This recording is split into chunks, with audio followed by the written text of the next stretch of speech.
The Democrats are so awful right now that even Democrats who didn't like Trump are are supporting the fact that he should be on the ballot. I mean, the main Congressman Jaron Golden from the second district went on Twitter and basically said, "Look, I voted to impeach the guy, but he should still be on the ballot." And it just goes, it's continuing to build this narrative that Democrats want candidates who are selected, not elected. They've become the anti-democratic party. I mean, they've canceled their primary in Florida. They created all these rules to make it hard for people like Kennedy to get on the ballot. In New Hampshire, they didn't even put the actual president's name on the ballot. And the Democrats are completely destroying every norm that we've had for electing a primary candidate. One of the ways we were able to get ahead of this in Vermont is, even though we're outnumbered, right? Republicans are a minority in our state. Democrats had previously tried to get lieutenant governor candidates on the ballot who may have not been eligible based on residency requirements under Vermont law. And the former Democratic Secretary of State said, "Hey, it's not my job to judge the candidate qualification."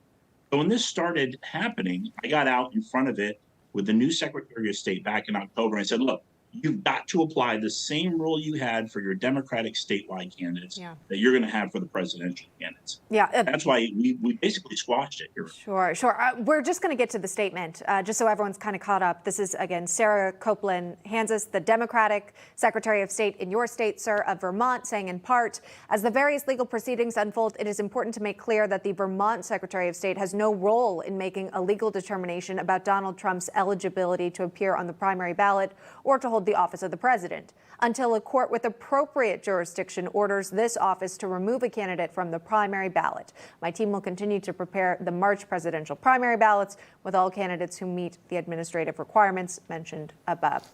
So Vermont's different. But what does this tell you sort of about how important the Supreme Court will play ultimately in hearing the Colorado case and the Maine case? Yeah, it's definitely going to have a big effect, I think, especially on the Maine case, because in that case, it looks like he's off until they take action. In Vermont, he's on the ballot until there's action. So it also kind of undermines the whole move that we made almost 80 years ago towards primary. The idea was that primaries were supposed to be an open process that we could trust because they were run by the government, not some smoke-filled room. But now when Democrats are the one in the smoke-filled room, they're corrupting the primary process, which used to be objective and equal access. And so I think the Supreme Court, regardless of what the Supreme Court may do, it may be upon state parties, like you've seen in Nevada and might happen in Colorado, to take ownership back of the primary process for parties to elect the candidates the way they want to. Iowa gets around this with their caucuses, and maybe more states need to look at that.